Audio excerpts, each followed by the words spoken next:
안녕하세요. 네. 자, 네 번째 시간입니다. 음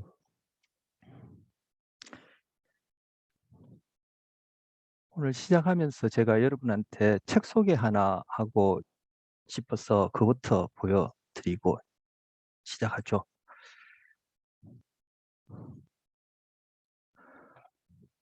여기 음 촬영해 볼 수 있습니다. 네. 좀 닫고요. 예. 여기 보면 자네한테 쏘갔네라는 책이 있어요. 이것 뭐 두께도 그렇게 두껍지 않고 활자도 크고 책 자체가 좀 작아서 어 일단 부담감이 없고, 그리고 일반인들도 좀 읽기 쉽게 잘 쓰여졌다고 생각하고 저자가 일반인 대중을 대상으로 쓴 책이에요. 하지만 이제 뇌에 관한 얘기가 나오니까 좀 배경 지식이 있으면 더 쉽게 읽을 수 있겠죠. 여러분이 우리 지난 시간에 3장 뇌화관에서 어 배웠으니까 읽기에 제가 무난할 것 같아서 소개해 드립니다. 왜냐하면은 우리 3장 내용 다뤘던 것만으로는 뭐 우리가 뇌에 대해서 다 알 수도 없고, 또 뭐 우리 교재에서도 그만큼 또 설명도 하지 못하고 개론에 해당하는 책이니까, 그리고 또 우리 수업에서 그만큼 다룰 수도 없는데, 이 책은 그렇다 해서 뭐 아주 깊이 들어간다기보다도 고런 우리가 배웠던 다뤘던 내용 정도 가지고 읽어보면은 3 장에서 얘기하고자 하는 바가 좀 더 어 제가 여러분한테 전하려고 했던 바가 좀 더 좀 보충이 되리라 저는 그렇게 기대하고, 그리고 우리 앞으로 이제 한 학기 동안 이 책을 다 다룸에 있어서 요런 내용들이 이제 기초가 되어져서 다른 내용들을 이해하는 데 도움이 될 것 같아서 제가 소개를 합니다. 그리고 우리 3장 같은 경우에는 첫째 시간에 심리학의 그 하위 분야 얘기를 하면서도 말씀드렸고, 제가 그날 처음 수업 시작할 때도 말씀드렸듯이 맨 처음 소개되어지는 그런 하위 분야이고, 맨 처음 되어지는 하위 분야라는 그 의미가 가장 기초 토대가 되어지는 부분이다. 그리고 뭐 저도 익히 얘기했지만 우리는 뭐 사피엔스라는 그런 생물학적 분류를 떠나서, 그죠? 포유류다 뭐, 그죠? 뭐 영장류다 뭐 이런 걸 떠나서 먼저는 우리는 생물이니까, 그런 점에 있어서 생물학적인 접근을 한다는 것이 인간을 이해함에 있어서 가장 기초가 되어지는 부분이니까, 고런 맥락에서 요 내용을 여러분이 한번 보시면, 뭐 수업하는데도 아니면 뭐 학기 중에 이거 뭐 볼 만한 그런 여유가 없으면 이후에라도 한번 보시면 이게 심리학 우리 마지막 장까지 다루고 있는 그 내용의 어떤 그런 토대가 되어질 것 같아서 제가 소개해 드리는 겁니다. 자, 다시 제가 메모한 거 하고, 그리고 음 3 장에 글 상자가 각 챕터마다 글 상자가 이제 2개씩 몇 개씩 써 많은 거는 뭐 5-6 개도 있고, 적은 적음도 뭐 1-2 개씩 있는데, 제가 글 상자 중에 지난 시간에 했던 내용과 관련해서 좀 읽어 보고 싶은 부분이 있고, 그리고 오늘 할 내용과 관련해서 좀 읽어 보고 싶은 부분이 있어요. 그래서 그 부분 좀 읽어 보고 시작하려고 합니다. 그래서 글 상자 3 장에 97쪽 보시면 글상자 97쪽 교재 97쪽 글상자 3-1 제목이 "가장 흔한 거짓말은 스스로에게 하는 거짓말이다." 이제 니체가 한 말인데, 여기 내용을 읽어 보겠습니다. 근데 요 내용이 오늘 하게 되는 시각과 관련된 내용과 연결되는 부분이라서 제가 좀 읽고, 그리고 물론 지난 시간에 제가 여러분한테 어 강조했던 부분하고 연결된다고 여겨져서 제가 같이 읽어 보려고 합니다. 제가 읽어 보겠습니다.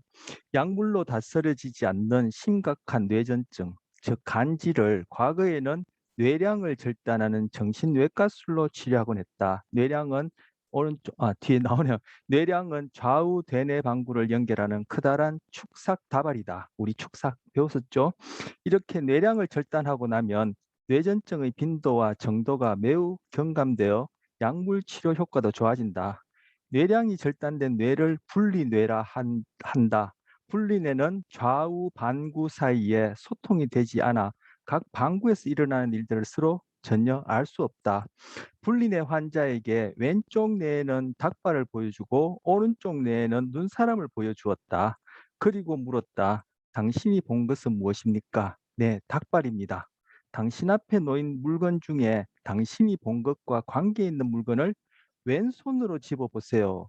그 환자는 눈삽을 집었다.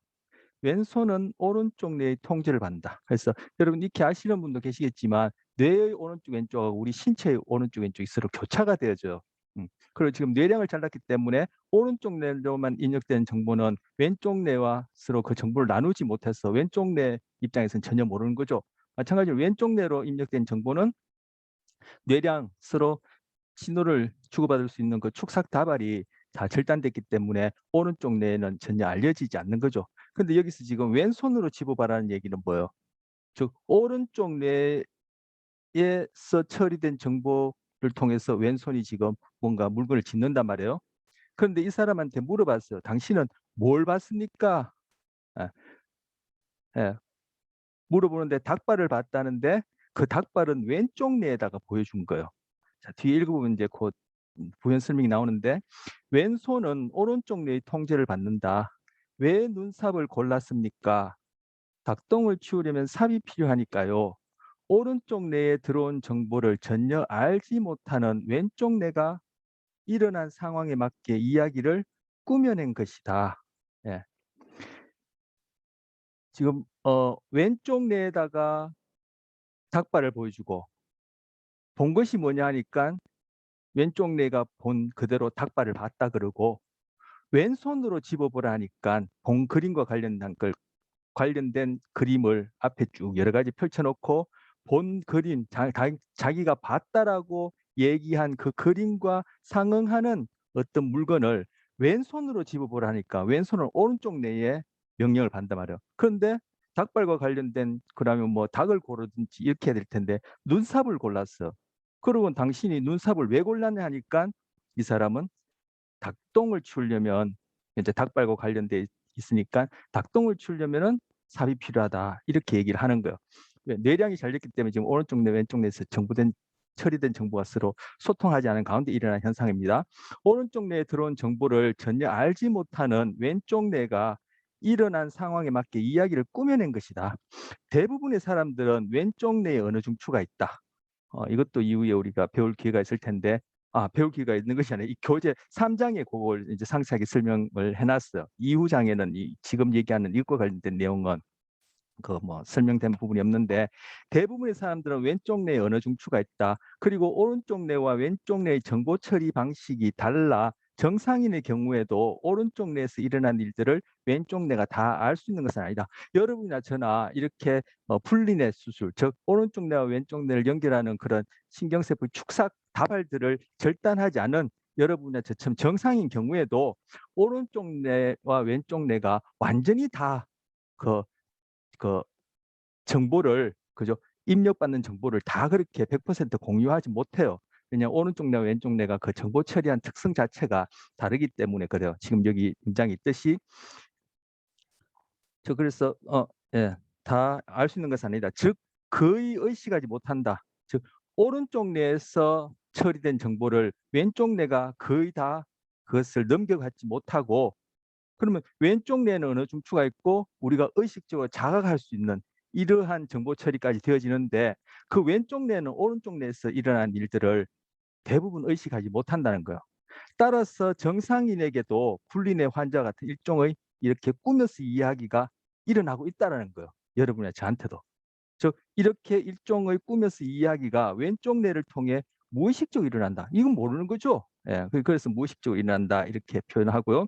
뇌과학에서는 흔히들 말하기를 이 정상인의 경우를 얘기하는 거예요. 위에서 분리뇌 환자의 이러한 행동이 왜 이것이 인상적이 중요하냐면은 정상인에게도 이러한 현상이 있기 때문인 거예요. 그런데 분리뇌 환자 같은 경우에 그것이 확연히 드러나기 때문에 이것에 이제 관심을 가지는 거예요. 뇌과학에서는 흔히들 말하길 여러분이나 저처럼 정상인의 경우에도 왼쪽 뇌, 좌뇌는 거짓말장이 뇌라고 그렇게 별명이 붙어 있어요.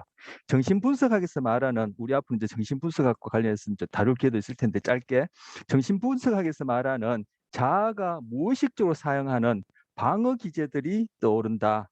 그래서 왼쪽 뇌 이런 거짓말하는 것이 정신분석학에서 여러분 프로이드의 방어 기제 이런 거 들어보셨을 텐데 그런 방어 기제들이 여기서 보여주는 이러한 거짓말 아닌 거짓말과 같은 그러한 것과 본질적으로 다르지 않겠다. 우리는 일상에서 알든 모르든 하루에 많게는 200개까지 거짓말을 듣는다고 한다. 뭐 이런 연구가 이제 있어요. 나는 나 자신이 모르는 무엇을 속이고 있나. 그래서 소크라테스 그렇게 말했을까? 너 자신을 알라. 이것이 지난 시간에 그 뭐 의식적인 거, 무의식적인 거 관련해서 제가 말씀드린 부분하고 연결되는 것 같아서 좀 소개했고 조금 전에 소개한 좌뇌한테 속았네. 좌뇌 금방 이 왼쪽 뇌를 얘기하는 거죠. 좌뇌한테 속았다는 거예요. 우리가 그 내용하고도 이어지는 내용이고 제가 여러분 보셨는지 모르겠지만 그 기타 자료실에 생각한다는 것과 행동한다는 것 해서 제가 이 유튜브 동영상을 올려놓은 게 있어요. 뭐 이것 한번 보신 분도 계실 텐데 이것 한번 보시면 금방 얘기한 이 내용하고도 이어지리라 여겨집니다. 자, 그리고 오늘 어, 어, 조금 전에 했던 내용이 이제 오늘 할 뭐 시각과 관련된 그런 내용하고 좀 연결이 되고요. 그리고 박스글 104쪽에 박스글 3-2 이것도 금방 말씀드린 지금 글 상자 3-1 그리고 좌뇌한테 속았네 뭐 요것하고 연결되는 내용인데 제가 이것도 읽어볼까 했는데 뭐 이거는 여러분 각자 한번 읽어보시기 바랍니다. 요거 읽고 하는데도 시간이 좀 상당히 걸리네요. 그래서 이 부분은 3-2는 여러분 각자 읽어보길 바랍니다. 그래서 오늘 수업 시작하기 전에 제가 책 소개 좀 하고 글 상자하고 기타 자료실에 올려놓은 그 동영상 한번 확인해 보길 바랍니다. 그러면 지난 시간에 그 뇌와 관련해서 했던 얘기들과 좀 이어서 좀 더 흥미롭다, 좀 더 좀 전문적인 그런 내용을 알 수 있고 물론 여러분한테 금방 이것이 이해가 안 된다면 언제든지 질문하시고 그리고 앞으로 이후에 이어지는 그러한 심리학에서 다루는 여러 분야에 있어서는 아주 이제 토대가 되어지는 어떤 그러한 내용들이니까 제가 오늘 소개해 드리는 겁니다. 4장 감각과 지각 오늘 하겠습니다. 이 내용도 적지 않은데 갈수록 이제 내용이 이제 많아지는데 먼저 감각과 지각, 감각이 뭔지 지각이 뭔지부터 다루기로 하죠. 먼저 차례가 나와 있는데 지금 1번, 2번, 3번 부분은 제가 과감하게 다 생략했습니다. 이 뭐 하위소 주제도 일단 다른 챕터보다 많은 데다가 여러분 교재 갖고 계신 분 보시면 알겠지만 뭐 페이지 수도 다른 챕터보다 2배 가까이 많아요. 그래서 1번, 2번, 3번 부분은 여러분 처음 시작하는 분한테는 좀 까다롭고 어렵게 여겨지고 또 사실 좀 뭐 쉬운 내용은 아닌데 꼭 필요한 부분은 제가 우리 앞으로 진행하는 수업에 있어서 꼭 필요한 부분 아니라서 제가 과감히 생략하고 그 시각부터 감각과 관련해서도 뭐 청각도 있고 뭐 여러 가지 체감각, 촉각 이런 것도 있는데 청각부터 해서 3, 4, 5, 6번 내용을 그렇게 하도록 하겠습니다. 그래서 먼저 감각과 지각의 정의 데피니션부터 이제 보려고 하는데 지금 이제 PPT에는 이제 감각과 지각의 데피니션 정의는 없습니다. 왜냐하면 이제 곧장 시각부터 이제 시작한다고 좀 전에 말씀드렸듯이 감각 중에 뭐 후각, 촉각, 미각 이런 거 청각 제외하고 시각부터 시작하겠습니다. 그래서 감각이 무엇인지 지각이 무엇인지 그리고 인지라는 말 여러분 뭐 들어보셨고 우리 평소에도 이렇게 쓰는데 그게 무엇인지 우리 교재 통해서 간단하게 좀 살펴보기로 하죠. 설명하다 보면 이게 간단하게 안 끝나는데 지금 교재에 120쪽에 이제 4장이 되겠죠. 교재 120쪽에 그 첫 번째 1번 감각과 지각의 정의 및 구분 이렇게 되어 있죠. 거기에서 하나, 둘, 세 번째 줄에 보시면 감각해서 센세이션 이렇게 돼 있었어요. 자, 감각 요 부분이 이제 감각에 대한 개념 정의입니다. 감각은 감각 기관들이 외부 환경의 물리적 자극에서 나온 에너지를 탐지하여 신경충동이 우리가 지난 시간에 3장에서 배웠던 그런 활동 전이를 얘기를 하는 거예요. 요걸 또 다른 말로 그 신경충동 이렇게 부릅니다. 즉 전기 신호 형태로 또는 활동 전이로 뭐 전기 신호로 전기 신호라면 좀 광범위하게 이제 일반적으로 큰 말이겠죠. 그래서 신경 충동, 전기 신호로 변환하여 대뇌로 또는 뇌로 전송하는 것을 의미한다.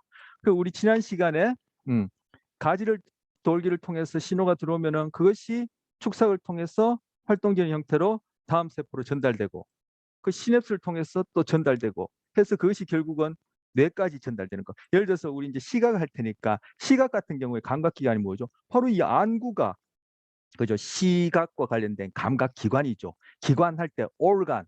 청각 같은 경우는 이제 귀가 될 텐데 뭐 이 귀바퀴보다는 안에 있는 거죠. 고막과 관련해서 또 안에 결국은 그 뭐 이제 진동, 물리적 진동을 이렇게 전기 신호 변환하는 그런 청각 기관, organ. 그럼 미각 같은 경우는 혀에 있는 그런 화학 물질에 대해서 반응하는 그런 미각 신경 세포가 있겠죠. 그런 것들로 구성된 것이 이제 미각 기관해서 기관은 organ으로 지금 이제 시각을 대표적으로 얘기하자면은 바로 이 우리 오늘 살펴볼 안구 안에 소위 우리가 빛이라고 얘기하는 것에 대해서 반응하는 특수한 신경세포 들로 이루어진 그것은 이제 기관이라는데 여기서는 일반적으로 시각, 청각, 후각 할 것 없이 모든 감각을 합쳐서 감각기관이라는 거. 그 감각기관에서 시작된 그러한 자극이 빛 자극이든 그죠? 뭐 소리라고 얘기하는 물리 자극이든 혀에서 시작되는 그런 화학적인 자극이든 그런 자극이 어디 우리가 배웠던 신경세포에서 신경충동,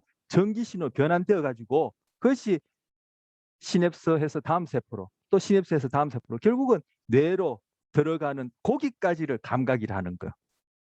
감각.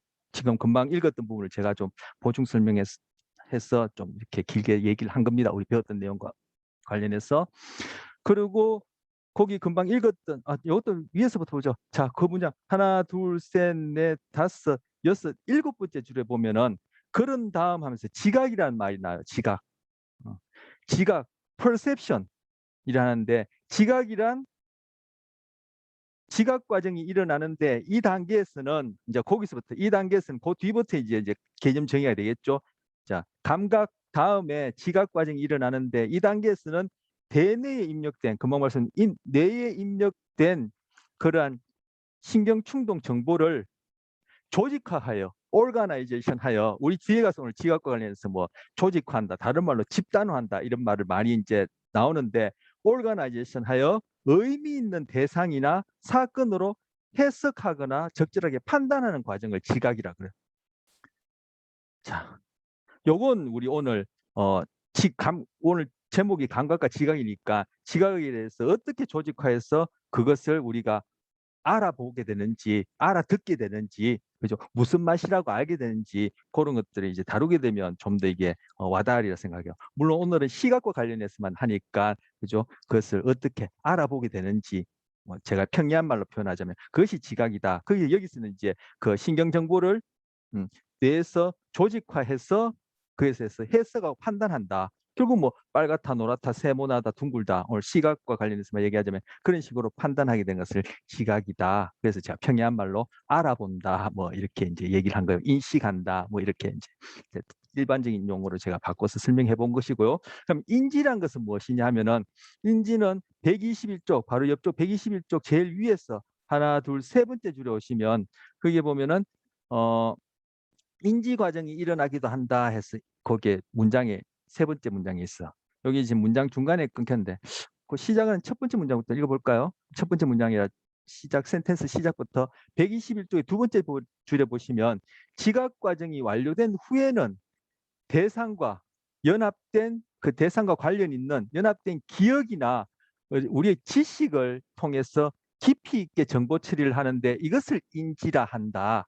이렇게 되는 겁니다. 예, 자, 요거는 인지과정 앞문장이 정의 데피니시 되겠네요. 자, 지각과정 이후에 그죠? 그 지각된 대상과 관계 있는 연합된 기억 또는 지식을 통해서 바로 좀 더 깊은 정보 처리를 하는 것, 뭐 추론을 한다든지 뭐 이런 것들, 그죠? 이런 것들이 이제 인지 과정이다. 이렇게 되어집니다. 예. 추론한다, 뭐 문제 해결을 한다, 뭐 이런 것들, 의사 결정을 한다 이런 것들이 이제 인지 과정 이렇게 부를 수 있습니다. 그냥 인지 이렇게 부를 수 있고 인지 과정 이거는 코그니션이라 그래요. 뭐 영어는 우리한테 뭐 제가 쓸 필요는 없겠죠. 그래서 제가 아마 첫 시간에 아마 얘기를 했던 걸로 기억해요. 그 뉴턴이 사과가 떨어지는 걸 보면서 그죠? 그에 대해서 어떠한 사건에 해당하는 것이 감각이고 그다음에 그것이 지각이고 나중에 인지인지 그래서 맨 처음에 어떤 그런 물체가 그죠? 붉은색에 해당하는 그런 물체가 떨어진다라는 그러한 자극에 대한 어떤 그런 신경 전달 그리고 그것이 사과다 그리고 그것이 지면으로 떨어진다라는 어떤 그러한 해석, 판단, 즉 인식 그리고 그걸 통해서 결국 뉴턴은 자기가 갖고 있는 그 학습한 내용, 기억 그리고 지식을 가지고 그래서 중력이라는 그러한 어떠한 그런 이론을 어, 만들어내는 것. 이거는 뭐 인지 이렇게 해서 제가 그때 한번 말씀드린 적이 있어. 그래서 여기 감각, 지각, 인지를 제가 문장에는 그냥 데피니시만 써놨는데 여러분한테 좀 와닿도록 제가 설명을 해봤습니다. 뭐 쭉 이제 이 챕터를 하고 이후에도 쭉 하게 되면은 더 상세하게 감각이 그런 것, 지각이 그런 것, 인지가 그런 것 하고 와닿을 수 있을 텐데 처음 시작하는데 그죠? 우리 그런 내용이 없으니까 여러분한테 와닿기도 힘들고 뭐 정의 없이 시작하기는 그렇게서 이제 정의를 다뤘는데 정의를 내리고 있는 그 문장만으로는 여러분한테 안 와닿을 것 같아서 제가 좀 풀어서 설명을 이제 했습니다. 자, 그걸 바탕으로 지금 감각의 이해 중에 제일 처음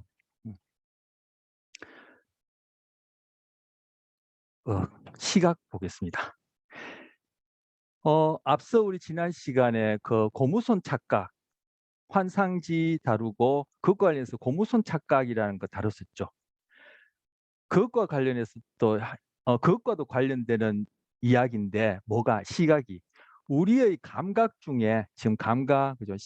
시각을 통해서 감각하고 그 시각을 통해서 뭔가 대상을 알아보는 지각을 하게 되고 그런 지각된 시각 자료를 가지고 우리가 뭔가 인지를 하게 되겠죠. 금방 감각, 지각, 인지라는 그 과정을 이제 시각에 적용하자면은 그런데 이 시각이 우리 인간에게 있어서는 그죠?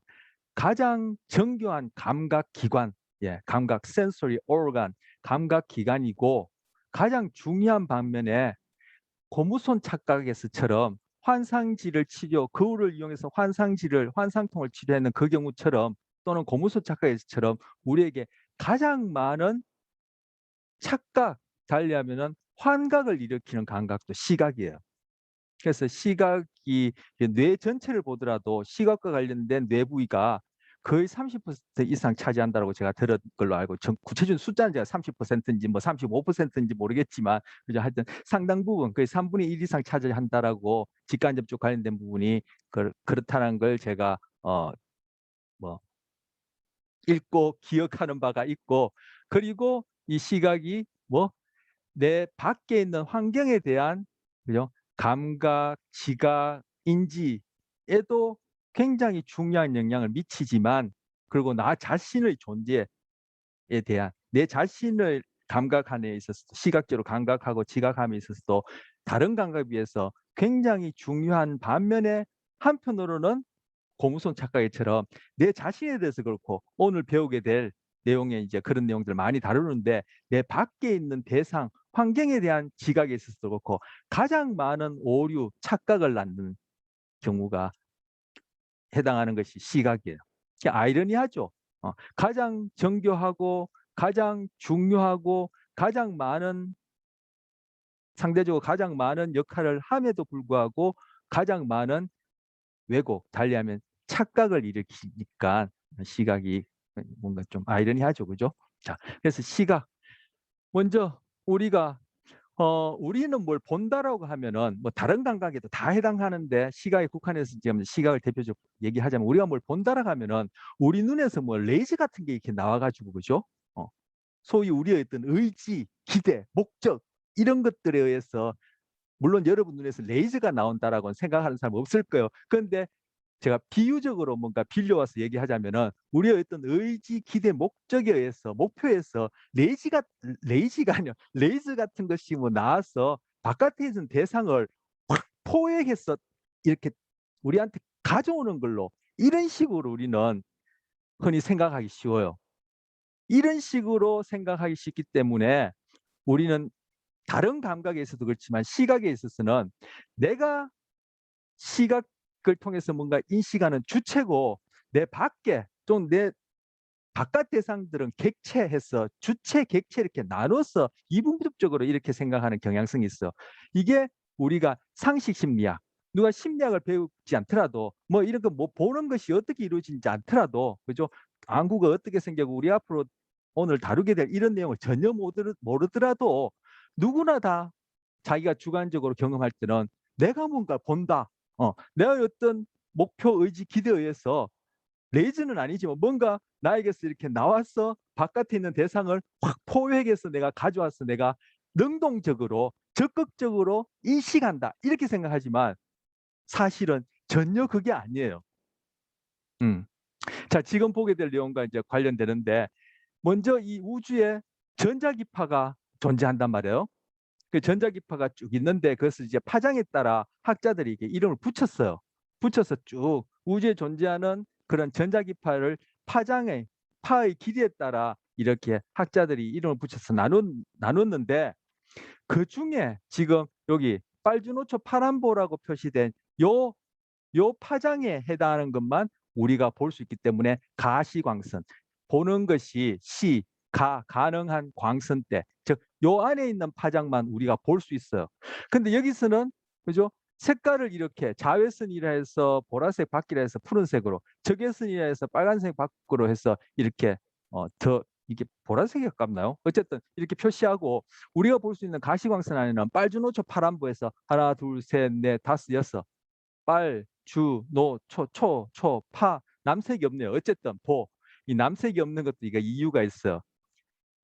우리는 흔히 무지개색을 빨주노초 파란보 7색깔 얘기하지만, 소위 미국 사람들은 이 남색을 인식하지 않아요. 지각하지 않아요. 이것도 이제 뒤에 가서 왜 그런지 얘기할 텐데, 어쨌든 이렇게 소위 무지개색이라는 걸 이렇게 보여주고 있는데, 우리가 가시광선 안에서 이런 걸 본다고 하는데, 실제 이 전자기파, 가시광선을 포함한 이 전자기파가 이런 색깔을 지니는 게 아니에요. 그냥 에너지일 뿐이에요. 어떤 파장을 지니고, 그죠? 그런 진폭을 지닌 어떤 하나의 에너지일 뿐이에요. 이러한 에너지가 우리가 본다라고 하는 어떤 대상에 반사되어 부딪히게 되면은 그 대상들이 이 가시광선 안에 있는 파장 중에 일부 파장들을 반사시켜서 우리 눈안으로 들어오는 거죠. 그죠? 들어오면은 여러분 눈 구조가 나와 있지만 뭐 눈을 지금 뭐 해부하려는 게 아니니까 일일이 다 할 필요 없고, 자, 소위 그 지금 말씀드린 그런 전자기파를 우리는 빛이라고 이름을 붙이는 거예요. 그게 관로 안에 에너지인 거죠. 그냥 에너지예요. 전자기파 에너지인데 우리는 우리끼리 통하는 말로 빛이다 이렇게 붙이는 거죠. 사실 그 전자기파 빛은 아니죠. 색깔도 아닐 뿐더러. 근데 그것이 지금 동공으로 들어와요. 지금 동공은 지금 여기서 보면은 홍채가 지금 줄이 좀 짧은데 여기까지, 여기까지 이렇게 연결돼서 홍채, 요건 근육이거든요. 이 근육들이 수축하냐 이완냐에 따라 이 동공이 커졌다 작아졌다요. 즉 빛의, 소위 우리가 빛이라 부르는 것의 양을 조절하는 거죠. 그리고 그다음 에 이제 여기 렌즈, 그죠? 수정체, 요것도 두께가 조절되어지는데 그걸 조절하는 근육들이 이렇게 붙어 있는데, 이거는 모양체라 그래요. 이 모양이 모자가 틀모자예요. 예, 틀 모양의 그런 부위다 해서 모양체. 이것도 이제 근육에 해당하는 거죠. 이것이 렌즈 두께를 두껍게 했다 얇게 했다 해서는 바로 대상에 반사되어진, 오늘은 제가 또 이 펜을 또 잠시만요. 예. 자, 여기에 뭐 제가 사과를 좋아하나? 자꾸 사과를 얘기하는데, 금방 우리가 앞서 봤던 건 전자기파가 이렇게, 그죠? 그리고 이 전자기파 반사돼서 이렇게 들어오는 거예요.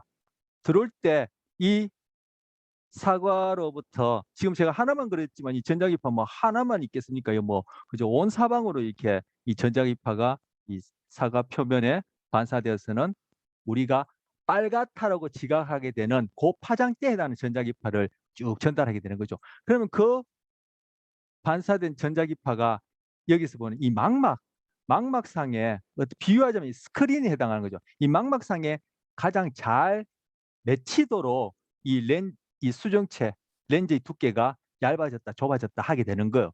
그래서 그 전자기파가 여기에 도달하면은 이 망막이 스크린에 비유된다 했는데 이후 페이지에서 보겠지만 이 망막들이 한 5개, 5종류의 다섯 종류의 세포들로 이루어져 있는데 그 세포들이 특정한 지금 여기서는 우리가 빨갛다라고 얘기할 수 있는 자, 우리가 이거 지워야 되는데 잠시만요. 지우지 말까요? 예, 지우지 말고 죄송합니다. 우리가 빨갛다라고 여기 빨갛다라고 우리가 지각하게 되는 고파장대에 해당하는 전자기파만 반사해서 우리 눈에 들어오게 될 테고 그리고 이 망막을 이루는 세포 중에 5종류가 있는데 그 중에 한 종류의 세포를 구성하는 세포 중에 바로 이 우리가 빨갛다라고 지각하게 되는 그 전자기파 파장대에만 반응하는 세포들이 우리가 앞서 배웠던 그러한 활동 전이를 일으키고 그것이 여기서 시신경을 통해서 어디 뇌 여기 순환뇌 그죠? 뇌까지 전달되는 여기 이제 감각이 되는 거죠.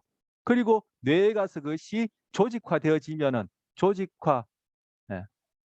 조직화되어지면은 이것이 이제 지각이 되어지는 것이고 그죠? 그걸 통해서 제가 아까 뉴턴의 비유처럼 그 조직화된 정보를 가지고 자기가 배웠던 지식, 기억을 가지고 거기에서 뭔가 문제 해결을 해내게 되면 인지가 되는 것이죠.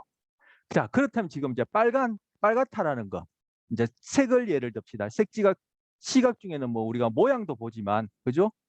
또는 움직임도 보지만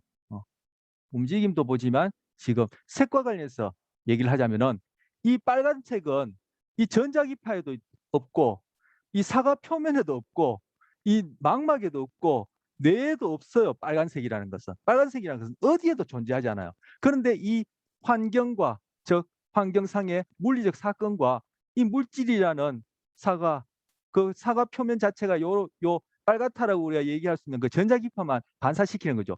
이 물질과 우리 눈 안에 이 망막을 이루는 우리 봤던 뉴런 신경세포 좀 지웁시다. 너무 지저분하다. 예, 잠시만요. 요 컨트롤 바를 제가 좀 옮길게요.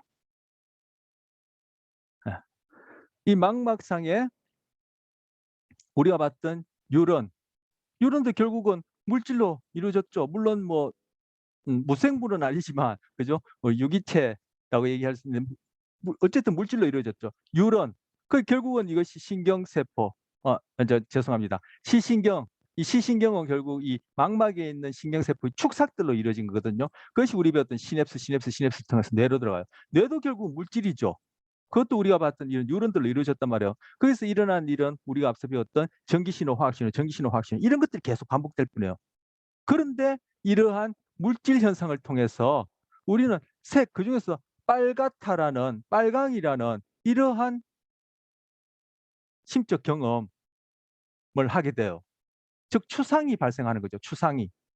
이거 다 뭐요? 구체적이다 또는 뭐 물질이다 얘기할 수 있는 이런 물리작용을 통해서 여기서 물리작용을 통해서 이런 추상이 생겨나는 이 과정이 이제 최종적으로 해결해야 될 문제고 이게 해결되어지면 의식이 뭔지도 해결되리라 생각하는데 어쨌든 이 빨강이라는 것은 환경에도 사과에도 내 눈 안에도 뇌에도 어디에도 존재하지 않아요.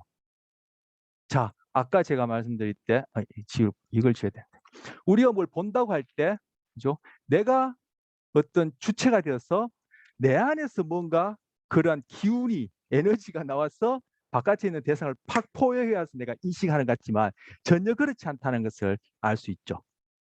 자, 시각입니다. 자, 시각 정보 처리. 좀 전에 그 망막을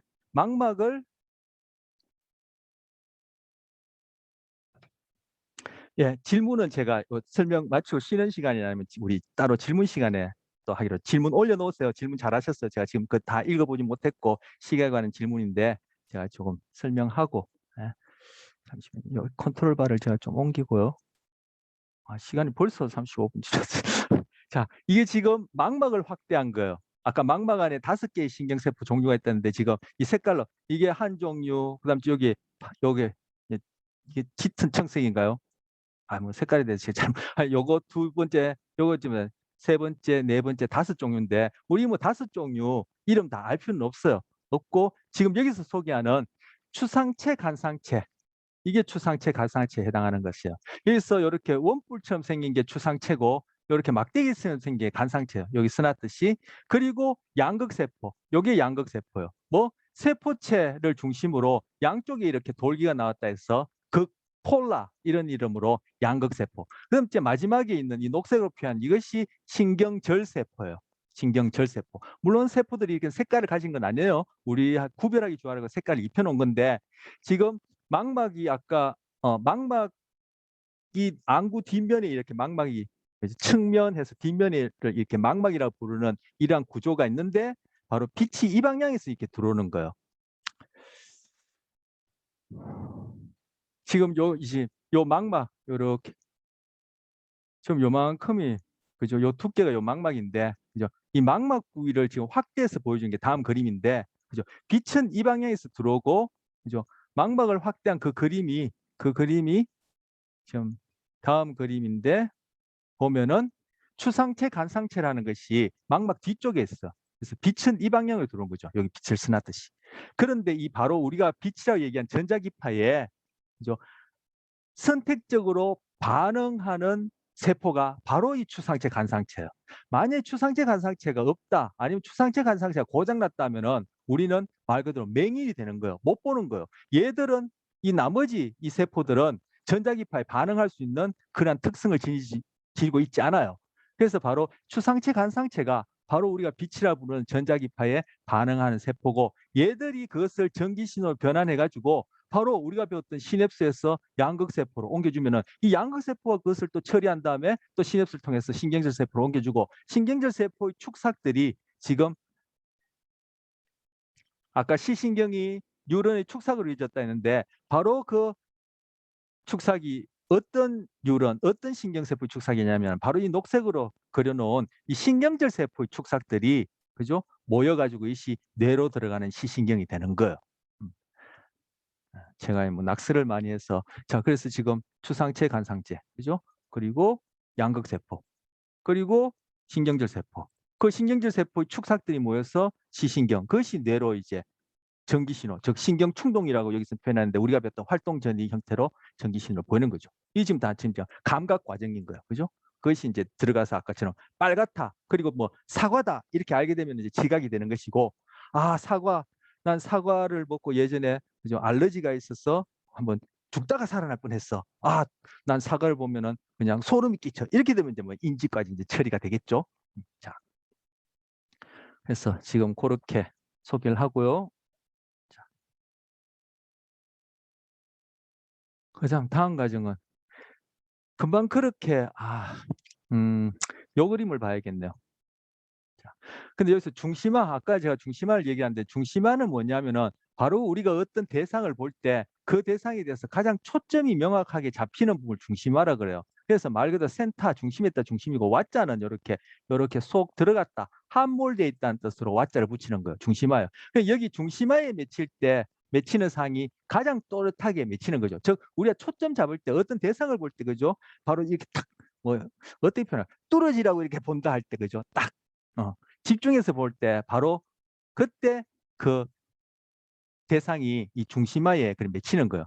이 중심화에 이걸 이렇게 대상을 맺히려면은 그죠? 이 안구도 이렇게 움직이게 될 테고, 그죠? 이 동공의 크기도 조절이 될 테고, 이 렌즈 두께도 조절이 돼야 되고 하겠죠. 예. 하는데 이거 다 여러분이 그 조절하는 그 과정들은 여러분이 의식적으로 하는 게 아니에요. 생물학적으로 그것이 가능할 그 시스템이 되어 있고, 그죠? 거기에다가 우리는 이제 소위 내가 주체다라고 얘기하는 그러한 어떤 경험에 의해서 우리가 의식적으로 이렇게 뭐 거기다 집중해서 본다라고 하는 과정이 개입되기 때문에 우리는 아까 제가 했듯이 우리가 안에서 뭔가 레이저 같은 게 나와서 대상을 딱 포획해서 뭔가 감각, 지각, 인식, 인지하는 것 같지만 그것이 아니다 얘기했는데 다른 동물들 같은 경우에 시각을 가진 다른 동물들, 우리보다 더 시각계가 단순한 동물들 같은 경우에 소위 그죠?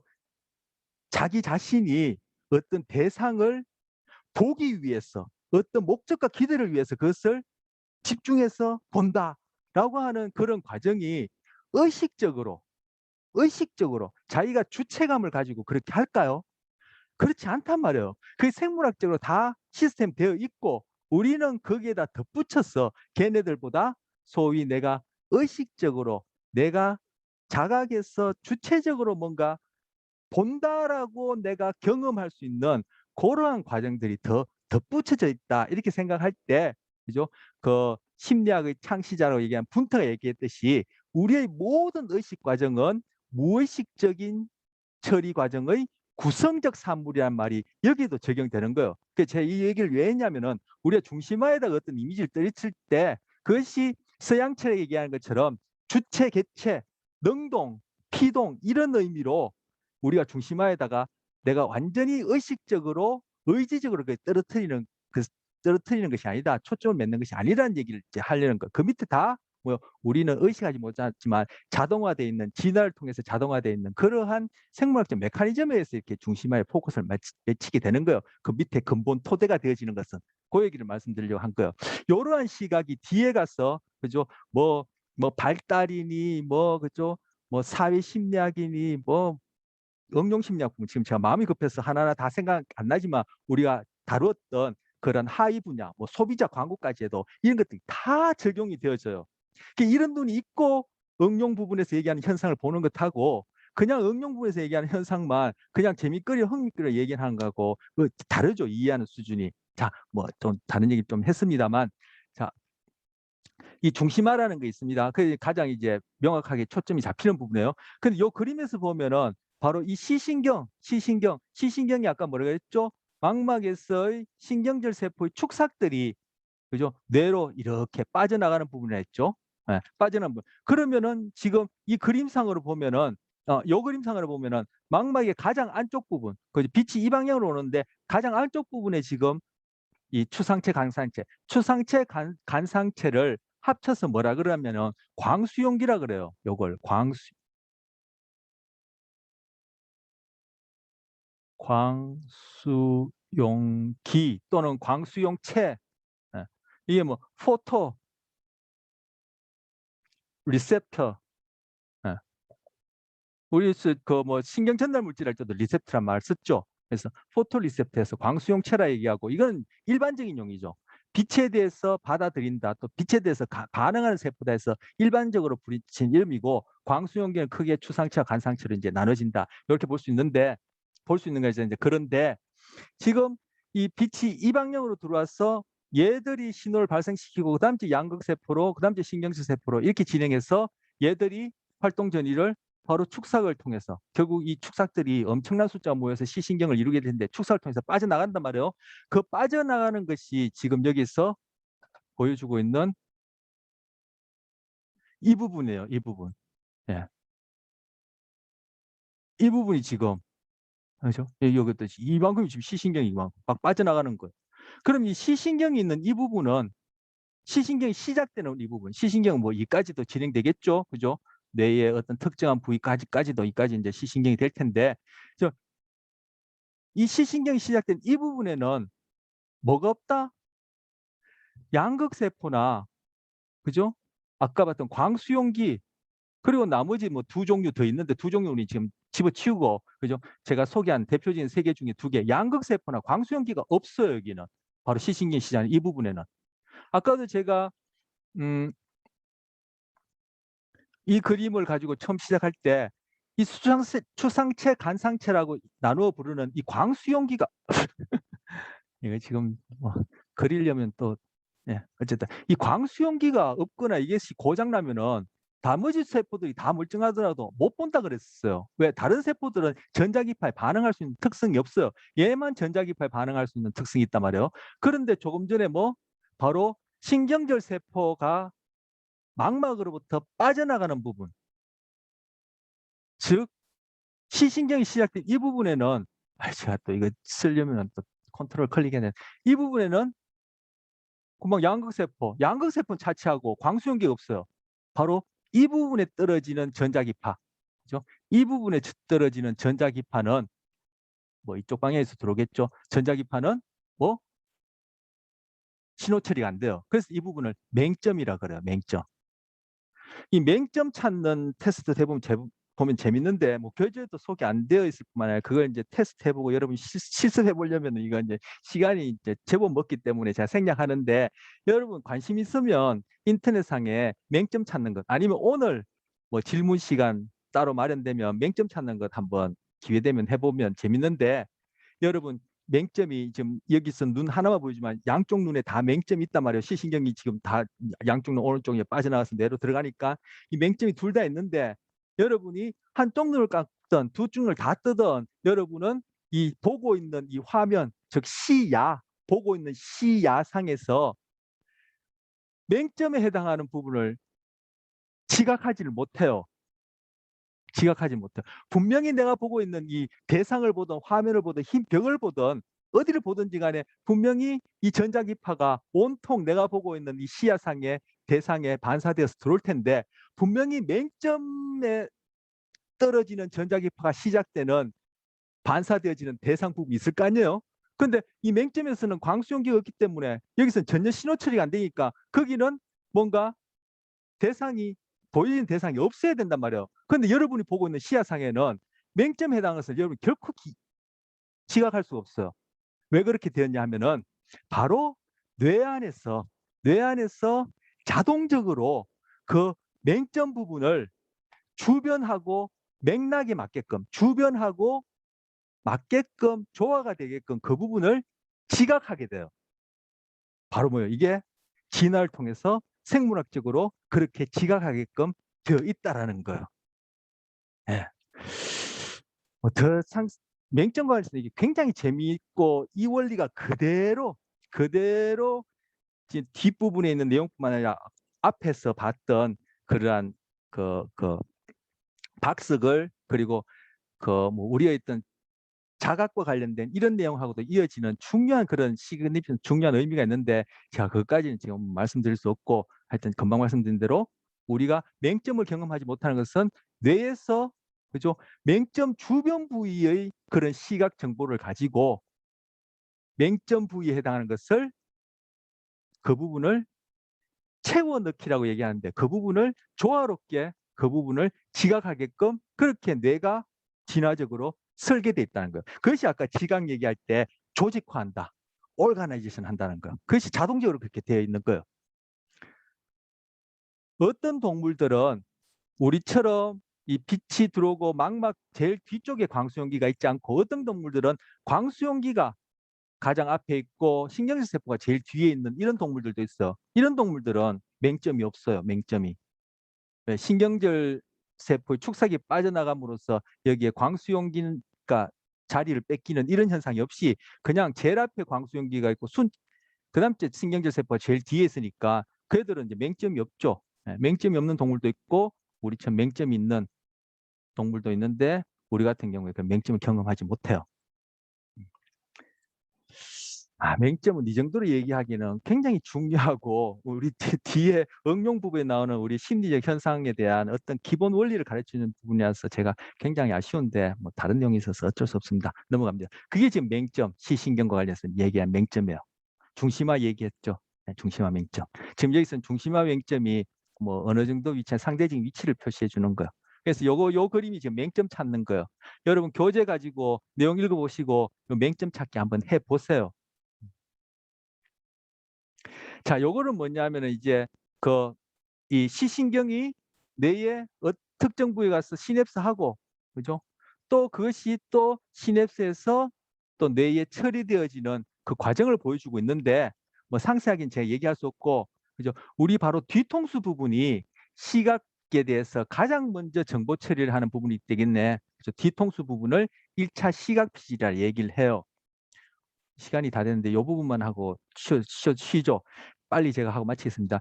우리 앞선 시간에 3장 하면서 전두엽, 두정엽, 후두엽 얘기했었죠. 바로 이것이 뒤통수에 해당하는 후두엽인데 이적인 보여지는 이 그림은 눈 안구 수준에서 이렇게 자른 거예요.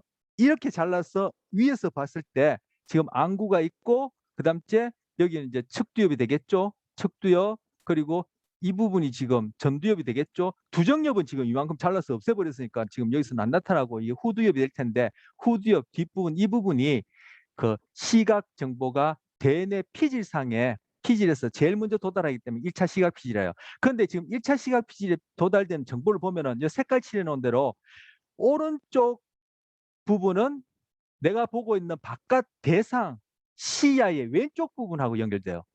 그리고 내가 보고 있는 이 바깥 환경의 오른쪽 시야는 왼쪽 뇌 후두엽에 입력돼요. 그래서 이것도 뭐예요?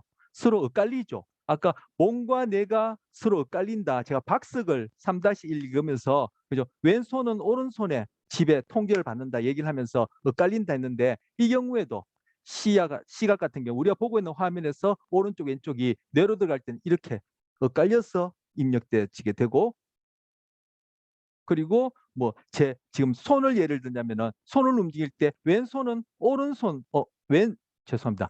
오른손은 왼쪽 뇌의 명령을 받고, 그리고 왼손은 오른쪽 뇌의 명령을 받고, 그리고 오른손의 감각은 왼쪽 뇌로 전달되어지고 왼손의 감각은 오른쪽 뇌로 전달돼요. 물론 우리는 오른쪽 뇌와 왼쪽 뇌를 연결하는 다리, 아까 박스에서 뇌량이라 했는데 량자가 그게 교량이란 뜻이요, 다리란 뜻이요. 그 뇌량을 통해서, 즉 뇌량은 축삭들로 이루어졌다 했죠. 오른쪽 뇌, 왼쪽 뇌의 있는 신경세포들의 축삭들이 왔다 갔다 하는데 그걸 통해서 결국은 정보가 통합되긴 하지만 이제 1차적으로는 그렇게 서로 엇갈리게 돼요. 이렇게 엇갈리게끔 서로 신경 연결되어 있는 것을 대측 지배한다 이렇게 얘기를 해요. 이제 한자말로 번역한 건데 이것이 컨트라 레트럴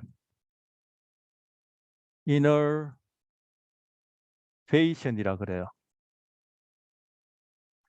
컨트라가 against 반대란 뜻이죠. 레트럴이 측면이란 뜻이에요. 그 너브가 우리 신경이란 뜻이고 IN과 A 동사 만들고 션해서 명사 만들었어, 그죠? 이것이 대척 반대편 측면으로 신경 연결돼 있다. 이걸 번역하기를 대척지배라 그래요. 지금 이 대척지배를 보여주는 거야. 그래서 이 대척지배 때문에 아까 뭐 뇌량을 잘린 분리뇌 환자의 경우에 그죠? 왼쪽 시야를 통해서 들어간 죄송합니다. 오른쪽 시야를 통해서 들어간 이 왼쪽 뇌는 언어적으로 의식할 수 있단 말이에요. 그런데 뇌량이 잘렸기 때문에 그죠? 지금 오른쪽 뇌의 지배를 받는 왼손이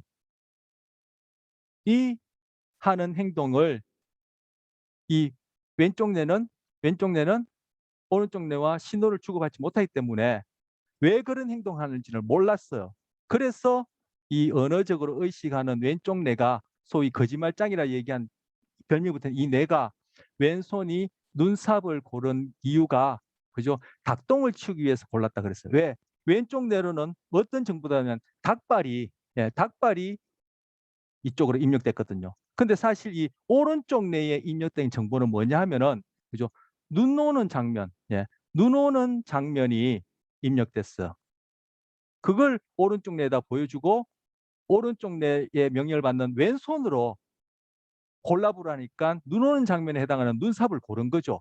그런데 뇌량이 잘려서 오른쪽 뇌, 왼쪽 뇌가 서로 정보를 못 주고받으니까 이 왼쪽 뇌를 통해서 왜 눈삽 골랐냐 하니까 왼쪽 뇌로 입력된 이 닭발만 의식할 수 있으니까 삽을 고른 이유는 이 닭장을 치우기 위해서, 닭똥을 치우기 위해서 골랐다. 이런 식으로 왼쪽 뇌가 뭐 꾸며내기, 달리 얘기하면 어려운 말로 작화라 그래요. 작자가 작성한다는 뜻이고 이야기를 지어낸다는 얘기야. 그러니까 우리에게는 이런 현상이 이 분리뇌 환자뿐만 아니라 정상인에게도 있다라는 거. 그걸 박스글 1, 2, 3에서 보여주는 내용이에요. 한번 읽어보길 바랍니다. 이것이 전반적으로 뒤에 다른 응용 분야에도 다 적용되는 얘기예요. 자, 시간이 짧게 1분 한다고 했는데 5분 정도 하게 됐습니다. 넉넉하게 좀 쉬죠. 지금 56분, 55분이니까 5분하고 10분, 4시 10분에 만나기로 하겠습니다. 4시 10분에 만나죠.